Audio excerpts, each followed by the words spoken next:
శ్రోతలందరికీ నా నమస్కారం. ఈరోజు ఇల్లేరమ్మగా ప్రసిద్ధిగాంచిన డాక్టర్ సోమరాజు సుశీల గారి ప్రయాణం అనే మంచి ప్రస్తావనతో మీ ముందుకొచ్చాను.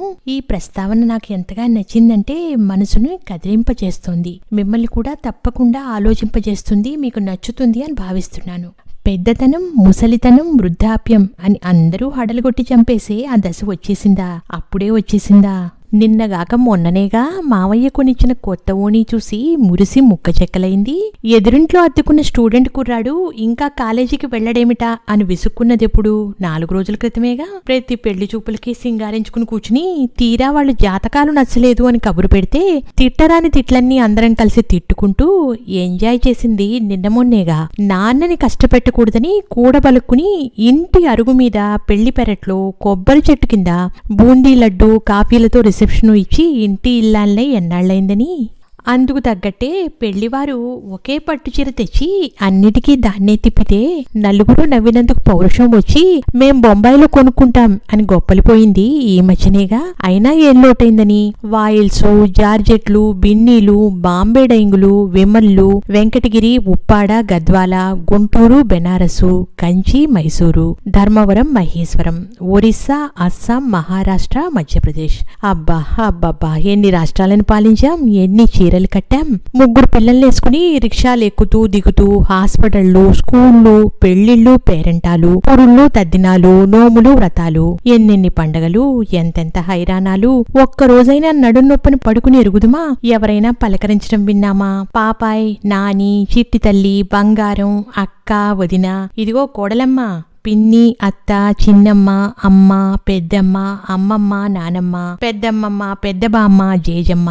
అమ్మో, ఎన్ని మెట్లెక్కాం, ఎన్నెన్ని పిలుపులకి పలికాం. ఇంతట్లోకే పెద్దయిపోయామా? అప్పుడే అందరూ అమ్మగారు అనడం మానేసి మా అమ్మగారు అంటున్నారే. అంటే అన్నారు గాని పాపం లేవబోతుంటే చేయందిస్తున్నారు. చేతనున్న చిన్న బ్యాగు తామే తెస్తామని లాక్కుంటున్నారు. 10 కిలోల బియ్యం అవలీలగా వార్చిన వాళ్ళం. ఈ బరువులొక లెక్క. వాళ్ళంత ముచ్చట పడుతుంటే కాదరణం ఎందుకని గాని పెద్దయితే అయ్యాం కాని ఎంత హాయిగా ఉంటుందో.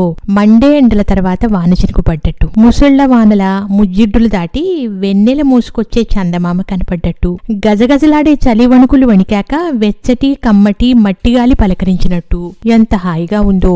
ఒకటే ఇడ్లీ తింటే గంటకే ఆకలేస్తుంది. పోనీ అని 2 తింటే అపరాహ్నమైన అన్నానికి లేవబుద్ధి కాదు. ఆవకాయని చూస్తే బీపీ, మామిడి పండును తలుచుకుంటే షుగరు. పగలు కాస్త 2 ముద్దలు ఎక్కువైతే రాత్రికి మజ్జిగ చాలు. ఎంత తేలిక అవసరాలు. సగం భోజనం, మిగతా సగం మందులు. అవి ఉండబట్టే కదా ఇంకా మనగలుగుతున్నాము. ఇంకొక పెద్ద విశేషం ఉందండోయ్, ఎవరికీ తెలియనిది, మనం పైకి చెప్పనిది. మనం ఎవరికీ అక్కర్లేదు కాబట్టి మనకి ఎవరు అక్కర్లేదు. ఎవరు మన మాట వినిపించుకోరు కాబట్టి మనము ఎవరి మాట వినిపించుకోనక్కర్లేదు. అంతా నిశ్శబ్ద సంగీతం. ఏరుని ఎప్పుడు గలగలా ప్రవహించమంటే కుదురుతుందా?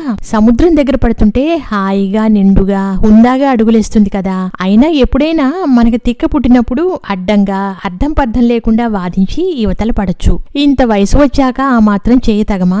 ఈ మధ్యనే నేను కనిపెట్టాను ఇంకొక పెద్ద విశేషం. అస్తమానం ప్రవచనాలు వింటూ హైరానా పడనక్కర్లేదు. మనకి చెప్పడం రాదు గాని వాళ్ళు చెప్పేవన్నీ మనకి తెలుసు కాబట్టి హాయిగా పవన్ కళ్యాణ్ సినిమాలు చూస్తూ కుళ్ళు జోకులకు కూడా గట్టిగా నవ్వుకోవచ్చు.